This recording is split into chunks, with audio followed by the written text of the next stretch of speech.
Nous en venons aux questions du groupe écolo. Monsieur Molac, vous avez deux questions. Je vous propose de poser la première. Monsieur le ministre vous y répondra et ensuite vous poserez la seconde. Oui, merci, Monsieur le Président. Monsieur le ministre, au cours des dernières années, le mouvement de modernisation de la police et de la gendarmerie a été mené à un rythme soutenu.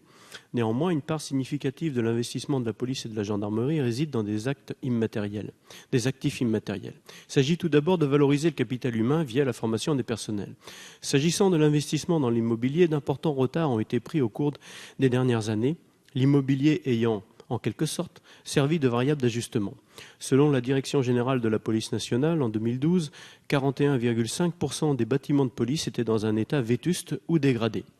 La dégradation des locaux pèse autant sur les gardés à vue que sur les personnels et les victimes qui se rendent dans les commissariats. En effet, l'image de la justice dans le pays en est dégradée, les conditions d'accueil du public ne sont pas toujours satisfaisantes, nombre de locaux de garde à vue ne permettent pas le respect des droits fondamentaux et la dignité de la personne humaine, et les personnels subissent de mauvaises conditions de travail et des conditions de logement parfois difficilement acceptables. J'avais moi-même alerté votre prédécesseur sur le cas d'une gendarmerie dont la construction, en fait, les normes de construction étaient à peu près celles des années 60 et qui n'avaient pas été rénovées depuis sa mise en service. La réactivité de vos services a permis d'enclencher les procédures de rénovation. Nous ne pouvons ainsi que nous féliciter d'un plan de réhabilitation immobilière de 70 millions d'euros ait été mis en place dans le cadre du projet de loi de finances pour 2015 pour la gendarmerie. La situation réclame des solutions urgentes. Malheureusement, ce plan intervient après plusieurs années blanches et de nombreux points noirs demeurent. Monsieur le ministre, comment le gouvernement compte-t-il ventiler cette somme de 70 millions d'euros entre les principaux points noirs Par ailleurs, monsieur le ministre, un autre retard a été pris en matière de renouvellement des véhicules des deux forces de sécurité. L'état actuel d'ancienneté du parc roulant de la police et de la gendarmerie aurait nécessité en 2014 une enveloppe de 183 millions d'euros. Le besoin d'investissement pour les 2 années suivantes serait encore supérieur à 100 millions d'euros. Quelles sont les solutions envisagées pour remédier à ce problème? Je vous remercie. Merci, Monsieur le ministre. Oui, Monsieur le député Molac, vous avez raison d'évoquer le déficit d'investissement dont la police et la gendarmerie ont fait l'objet au cours des dernières années. C'est vrai pour les véhicules. Le général Favier, directeur général de la gendarmerie, lorsque je suis arrivé place Beauvau, m'indiquait que pour faire fonctionner un véhicule dans la gendarmerie, il fallait en démonter 2, généralement très usagés, pour prendre les pièces détachées qui permettaient de faire fonctionner le 3e. Et il en était de même pour la police nationale. Nous avons décidé, grâce aux arbitrages rendus par le Premier ministre, d'inverser cette tendance. Comment ? Nous mettons 40 millions d'euros par an par force pour procéder à l'acquisition de 2000 véhicules neufs par force.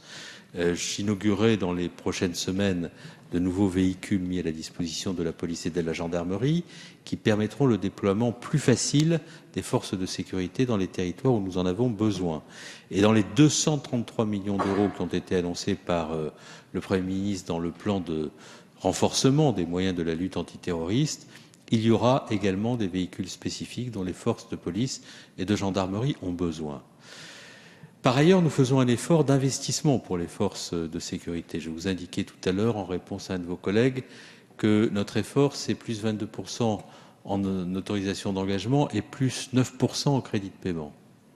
Pour ce qui concerne les investissements immobiliers dans la gendarmerie notamment, où l'on sait que le casernement des forces est consubstantiel à l'efficacité des forces sur le terrain, où beaucoup de postes de gendarmerie comme beaucoup de commissariats ont besoin d'être investis, nous procédons à des réajustements. Pour la gendarmerie, 79 millions d'autorisations d'engagement par an, 70 millions d'euros de crédit de paiement.